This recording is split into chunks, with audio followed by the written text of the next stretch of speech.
In 1933 and 1934, the Homeowners Loan Corporation and the Federal Housing Administration was established under FDR's New Deal. The New Deal promoted homeownership by refinancing mortgages in default to prevent foreclosure as well as providing government-insured mortgages with a longer payback period than usual.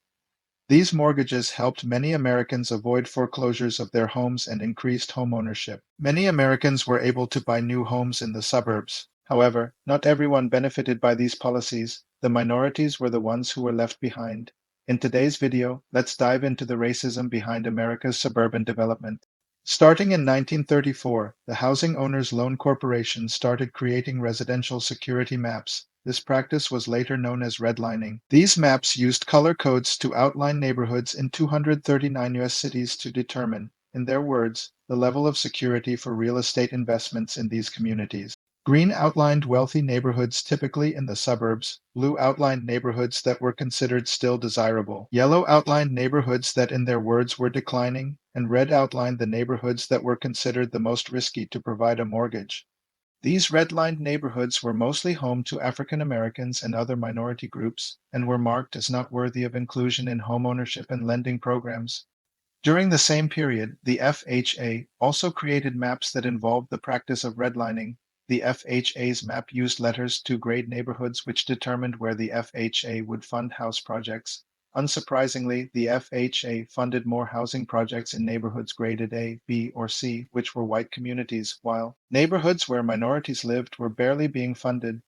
The FHA also developed the Underwriting Manual, which explicitly laid out racist policies such as incompatible racial groups should not be permitted to live in the same communities. The manual also instructed banks to avoid loans to racial minorities. In 1940, a private builder was required to build a wall separating its development with a black neighborhood before the FHA could insure it. This is just one of the many examples of what's known as housing segregation. The redlining and housing segregation has led to the white flight, a massive move of white families from the inner cities to the suburbs taking advantage of the low-cost mortgages. By the end of World War II, the GI Bill provided loans to servicemen which further boosted the growth of suburbs.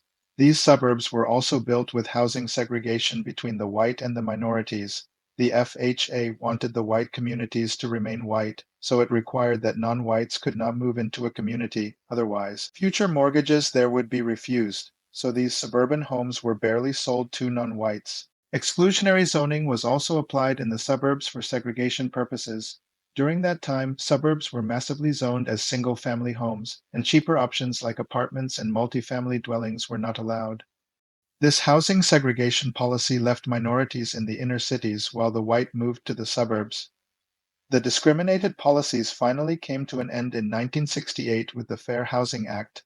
The law reduced the likelihood of someone refusing to sell property to a minority since such action could lead to prosecution.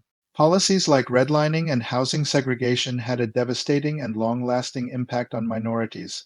Without loans and mortgages, their neighborhoods have fallen into decay. While white families could own a home in the suburbs with a low down payment, minorities did not have the chance even if they could afford it without any loan. The impact did not completely disappear after 1968. Federal redlining, which denies loans based on race, still existed after the passing of Fair Housing Act. Decades of redlining and housing segregation led to the unequal chance of education, health, housing, and other public services, causing a huge wealth gap between the whites and the minorities. So, what are your thoughts on redlining and housing discrimination? Share with me in the comments. If you want to learn more about urban planning topics, you can check out this playlist. Thanks for watching, and I'll see you over in those videos.